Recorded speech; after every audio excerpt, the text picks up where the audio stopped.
And action.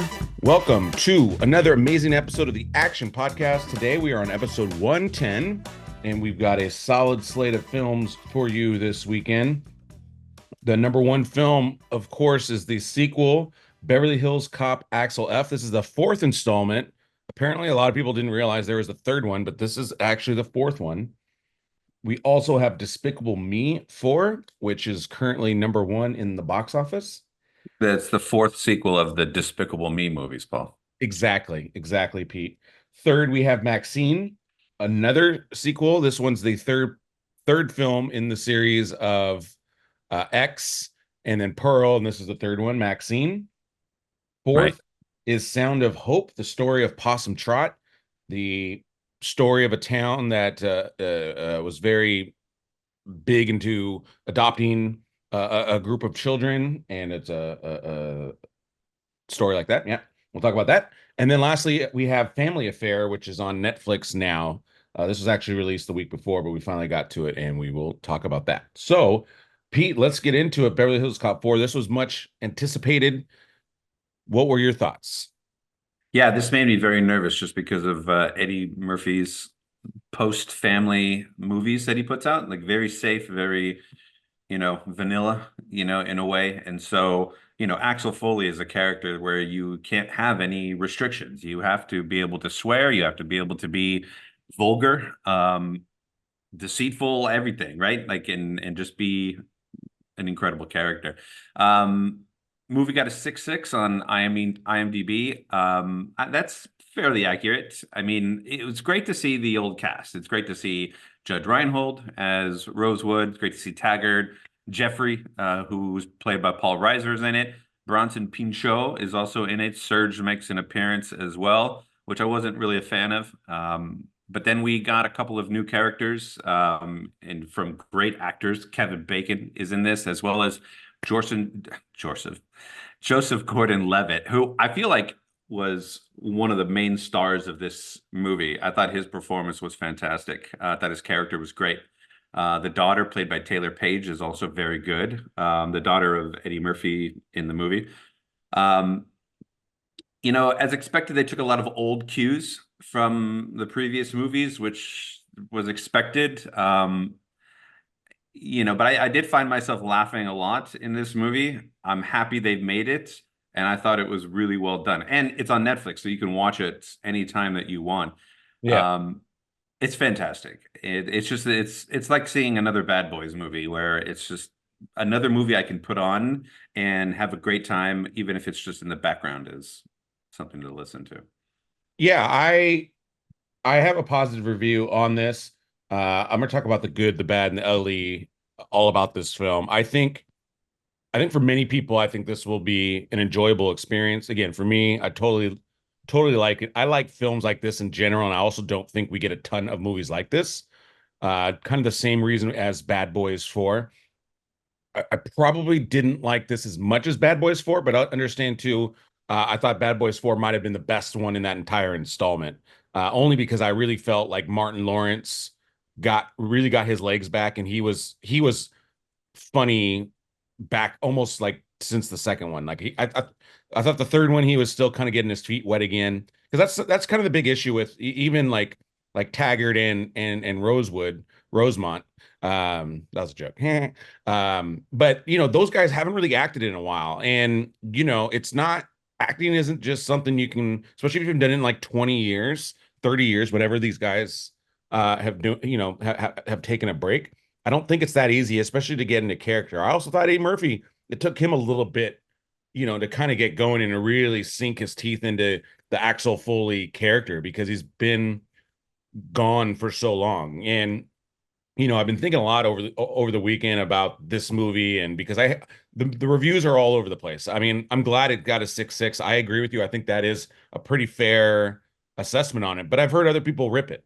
And so, I do think movies like this will be polarizing, because it's just, some people just are hard to please, especially when it comes to sequels and all that. But I thought the action was very good. I think when it comes to like that part of it, and again, like the investigation aspect of it, I think, I think each film has something that it does well. And I thought the first one obviously, that has such a unique way it was brought about, because it was originally a Sylvester Stallone vehicle, and then it ultimately switched to Eddie Murphy, and he passed a Ghostbuster to do it. But then because they had switched the script, he improv so much of it, and that's really a big part of what made the original so great was the improv. Uh, I don't feel like this movie improved enough. That would probably be my only, like, one of my things I wished a little bit more. Um, because again, like that's really like the soul of this film, of this series is the improv. But I liked the action and the investigative aspect that it went on, and I thought it was second. And the action isn't over the top either, which is Yeah, nice. It's very character driven, and you really do go on these journeys with Eddie Murphy in yeah. each one of these movies. The action's great when it comes on, but it's really not about that. These are detective stories, which is great.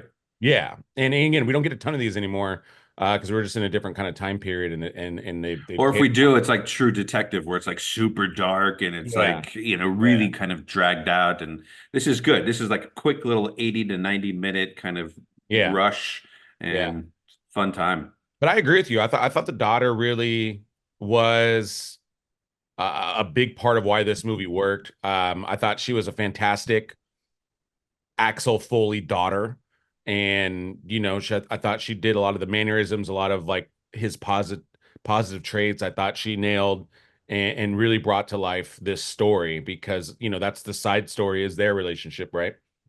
And then, like you're saying, Joseph Gordon-Levitt really added a lot to this, and really, I think, helped fill in the gaps of, again, like the younger vibe, the energy. He was a much needed energy along with the daughter, because again, these guys are older, and it's just human nature, right? So yeah, I overall I really like this. It could have gone horribly wrong if they didn't get uh, Joseph Gordon-Levitt and Kevin Bacon, like two really strong Yeah. actors, to come in and sort of balance out that nostalgia that you were kind of expecting from these movies. And I thought Eddie Murphy did a great job being Axel Foley again. I think he nailed it. One thing I did want from this film and it didn't do was, you're talking about kind of a staple, and like in the first one, kind of towards the end battle scene or whatever, and action sequence. In the first one, Taggart goes to the trunk and gets a shotgun, right? And it's like, okay, he's ready to, he's in, he's ready to play, right? And then the second one, then it was Rosewood does the same thing and he doubles it. He brings two shotguns, you know what I mean? And it was just another motif that I would have liked to seen, was Rosewood going back to the trunk and like he's Pulling ready out three to. shotguns. I mean, something, like just something to where it was again that signature, like, okay, we're ready to go back into battle again. And I did like how they kind of played into, the kind of the health situations of the other actors, like John Ashton, Taggart. I like the fact that they played like, I'm too old to, I can't move, like I can't get up, like, he did that. And then even Eddie Murphy, like he was going to go and do a spiel, and he's like, I'm too old for this shit. Like I liked how they played into it, as opposed to try to force, some stuff that wouldn't. I don't even know if it would have worked or not. So Yeah. I thought that was smart. So I thought, Yay. yeah, ultimately I'd say go see. Ultimately, thumbs up for sure. Yeah. Another thing I thought of, and this would have been, I think, a home run, like what it would really made this home run. So I saw in the premieres, I saw like Jay Farrell there a lot. So I was hoping really he was there. And I think, he's got a lot of that pizzazz that Eddie Murphy had. I would have loved for him to be in this film, especially because he does an Eddie Murphy impression. And like I think that would have been hilarious for him, like to him to do Axel Foley impressions, like with Axel Maybe. Foley. I think that was just a missed opportunity, and who knows what his schedule was. I mean, obviously there's a lot that. Yeah, Yeah. that seems like it would be better like on a Saturday Night Live versus, a feature film, Well, I you just know. think he could have been like he maybe he's like a nephew or something, you know what I mean? And so like that also could have been like maybe a torch, and he can become the Beverly Hills Cop. I don't know. I just thought it was an opportunity. I think he's so talented. I don't think he would have hurt adding in. Wow, they should get you on board for number 5. I know. That's what I would do. Because the guy, again, I think Jay Farrell's he's gold. I mean, he's so good with his impressions. He reminds me of remember the Police Academy, Michael Winslow. Oh, Like he yeah, just has that kind of like but not a one. Yeah, but he's not a one-trick pony, though. no, no, no, no, no, no. He's better. I think he's more talented than him because Well, he does impressions versus, just sound effects. sure, but I think he's really funny either way. I mean, he's a funny guy. Anyways, Jay Farrell, Ooh. hopefully you join the next one. All right, next, Pete, we have Despicable Me 4. I did not end up seeing this one, but you did. I Talk to us. did. Yeah. Okay. Let's separate it. Kids, your kids are gonna you go bananas because they always do with Despicable Me or Minion movies. Like they just love them.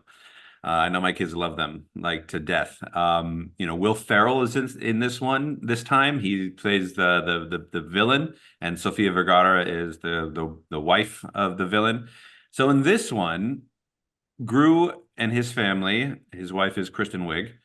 They have a new son, uh, and basically the Will Ferrell villain like vows to destroy him once he gets sentenced to prison, and then breaks out. And so now Gru and his family have to go into witness protection, um, and they have to live sort of like the squeaky clean kind of life. But meanwhile, the bad guys are coming. Um, it's kind of all over the place, if I'm going to be honest, in terms of storytelling. It's a little bit sloppy, and it's certainly not the best of the Despicable Me movies or the Minion movies. It's a really good watch. I had a fun time because I love animation and I love anything Illumination does. So, it's always fun for me to watch these movies. But if I'm going to look at it, you know, in a realistic way, it's just not the best Despicable Me movie at all. And let me add to that, Pete. Very, very funny, but This is the second lowest rated film out of all of them. yeah, It did come ahead of Despicable Me 3. which But is you the know one with what? the twin brother. Yeah. Yeah, it Um, just it just felt kind of forced. Like, well, what should we do now? Well, let's just give Gru a son. And it's like, all right, and now the son is involved. It almost felt like it was too much like they wanted to be the Incredibles in a way. Like, they have the little infant having to do with a lot of the plot, and it's just ridiculous. They never needed these secondary characters before. They just needed the minions. They needed Gru doing something silly, doing some sort of evil thing. But in this one, he never really does anything evil. He's just trying to protect his family, yeah. which, it's sweet, but that's not Gru, and that's not what we're paying to see here. Yeah, and like you're saying, it always just goes back to story unfortunately, this is probably just a milk I'm sorry, a money cow. A money milk. Yeah, I don't even know what I'm trying to say. But I think this is one because budget, this is $100 million budget and it's made Oof. 240 worldwide. So it's made its money in the first weekend.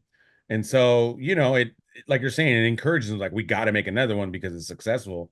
But on the other hand, it's like, well, don't make one till you have a story that works because if not, you're gonna do more damage to your brand versus preserving. And again, some And executives just don't get that. Yeah, and let's shout out the past 2 weekends. Animation has just been crushing, just bringing in just monster numbers. So well done, animated world. Yeah. All right. Next, we have MaXXXine. And like I mentioned before, this is the third installment of the uh, So X the and Pearl Pearl. series. And this movie now takes place later on from X, and this is a 1980s Hollywood. Essentially, it's a nice throwback.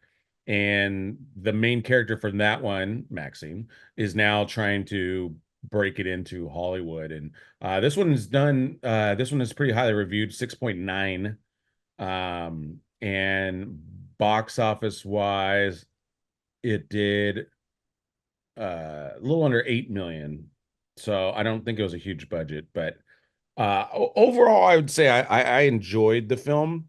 I definitely liked it more than Pearl. I did not like Pearl. I did think X was pretty kind of creative, although kind of creepy. This might even be the best one in a way because I loved the 80s Hollywood kind of vibe that it had and It looked great. I the mean, they really style. Yeah. do immerse you in that time period. So Yeah. well done there. Yeah. And I thought the story again was interesting enough that I was in on it. Again, this is not typically my genre. I don't think I'm an expert at this.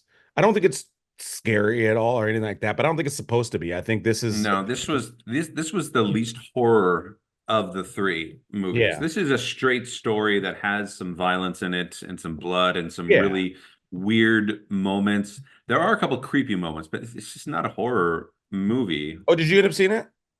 Yes, I did. Oh, okay, okay. For some Yeah. reason, I thought you said you didn't see it. So No, I saw this, and even this genre isn't for everybody, and that's why it's such a small little world. Like, super fans of horror movies are super fans. I still think that these three movies are not typically very well received within that actual community. If I'm gonna they're not guess, they're not horror films. To me, they're more thrillers. yeah, and they're just really bizarrely done. And, the mind behind these stories is really messed up. Like he's just got, I mean, he's either really a silly serial killer or he's just that Yeah, brilliant at writing and imagining what it would be like. I think this movie has its flaws, but I do think it is the better of the three films for sure. Mia Goth is always great in these roles. yeah, She's really good in these. And we get to see Kevin Bacon again. He's just everywhere. yeah, His role is really just slimy, and it just like karma gets him and in a brutal way, and that part's pretty intense.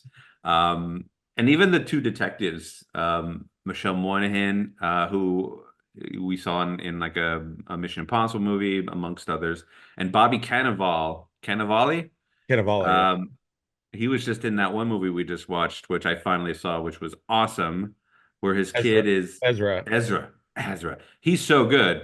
yeah, He's silly in this movie because he's over the top, but he still comes in and crushes every time I see him. I love that guy. He's a great yeah. I actor. mean, he's been around for a while, but A while. I think his star is shining a little bit more. I mean, this film isn't going to be something that puts him over the top, but again, like Ezra, I think was really a big starring role for him, and to really see different aspects of him. But I agree with you. I liked him in this film. But MaXXXine only making 8 million this week is not surprising. I mean, there's only going to be a handful of people that like this movie and rave about this movie, and they're typically going to be those really artsy fartsy And there's a lot of people. competition, a lot of competition Ton of competition, sure. um, with Despicable Me, and you still have Inside Out 2 doing well. You still have Horizon out there, which isn't necessarily crushing it, but it's still there. I mean, People might just want to stay home and watch some Beverly Hills Cop, yeah, Axel F. and it was Fourth of July weekend, of course, so you're dealing with all that. Awesome. All right, next we have Sound of Hope: The Story of Possum Trot, and like I mentioned before, so this is done by the studios that did Sound of Freedom. So of course that was like the big movie last year, surprise hit, easily made its money. This one has a 7.5 rating. This is the true story of Donna and Reverend W.C. Martin in their church in East Texas, in which 22 families adopted 77 children from the local foster system, igniting a movement for vulnerable children everywhere. And it's not just about them adopting children. They wanted to adopt the children that people didn't want to adopt, like the troubled ones, the ones that came from real serious trauma. And just like we said, like MaXXXine has a specific audience. Yeah, I also think this film and this studio has a specific audience. This What is is this Angel? Angel Studios, yeah. And this is I do think this is a powerful film. I think it's emotional.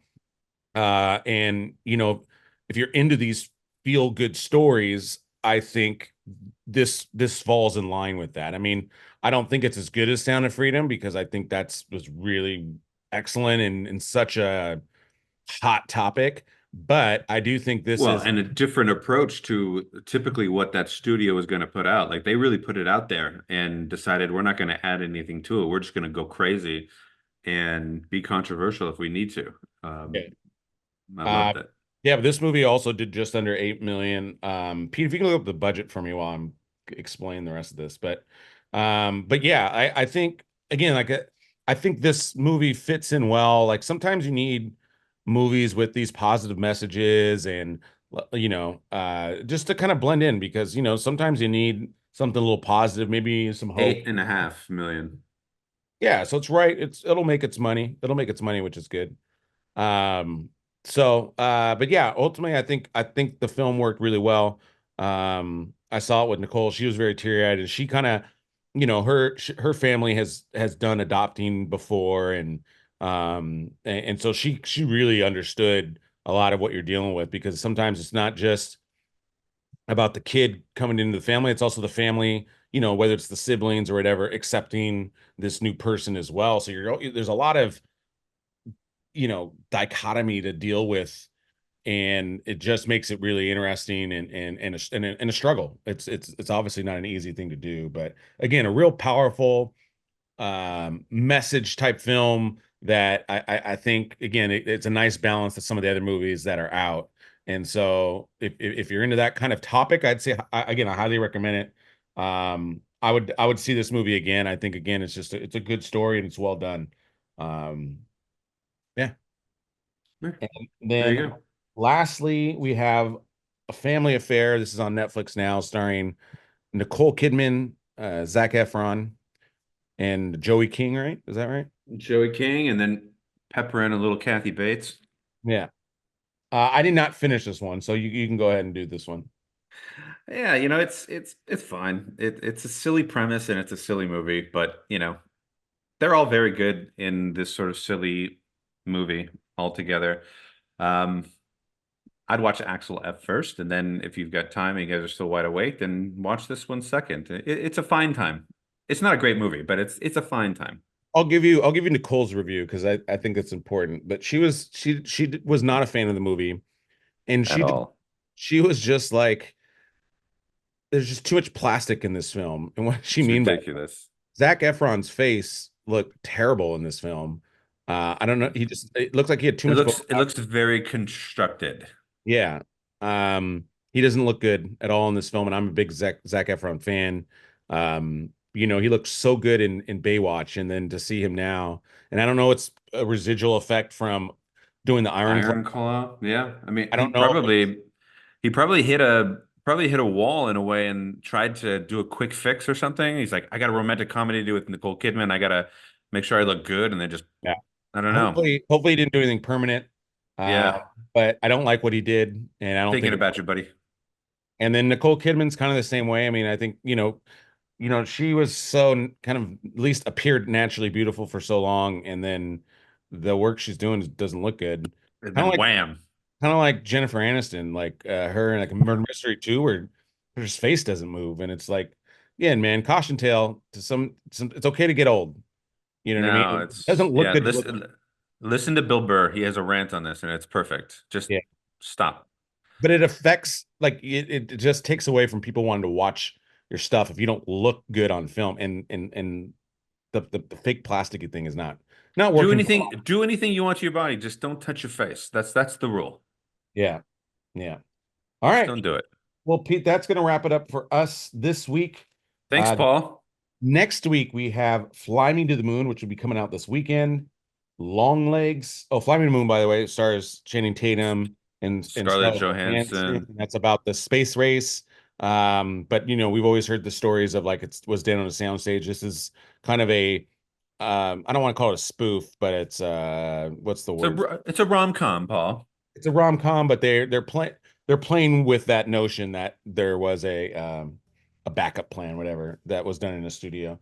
And then there's Long Legs, which, like Pete mentioned before, is getting a lot of hype. Super highly anticipated in that community, Paul. Yeah. Convert, was that the other one you said, Pete? The other one was a movie called Convert, which I just read about now. It's with Guy Pearce, who always comes out and crushes a role. He's been doing it since Memento. So I'm gonna try to see this one as well because I love him. The Convert. Yeah, this one. I think it's a not a murder mystery, but like a detective 18, action. 1830s. Yeah. I love Nice. that time period. Oh yeah, LA Confidential. He was awesome, right? Yeah. So And then lastly, we have Fancy Dance, which is on Apple TV Plus now. That stars Lily Gladstone. And like Pete always mentions, he is always a big fan of Apple TV Plus. And yes, they I do love it. good content. So this should be good. So I that's did. I just started thinking of Fancy Dance, and the song Safety Dance came in my head, but I just yeah. replaced F F F F A Fancy Fancy Dance. Dun, dun, dun, dun, dun, dun, dun, dun, dun, dun, dun. Yeah. Oh man, come on, let's do it. Let's remake that. Let's remake this song, but with Fancy Dance. There you go. So yeah, that's gonna wrap it Brilliant. up. Please make sure you like, share, and subscribe. Please make sure you check out our other episodes as well. Terminator 2, we just released. By the time this episode comes out, and we also have Paul's old ass movie classics. We just did M, and I don't even remember the other one, but I know we did M. Oh, and the Defiant ones. And yeah, with that, Pete, that is a cut. Thanks, guys.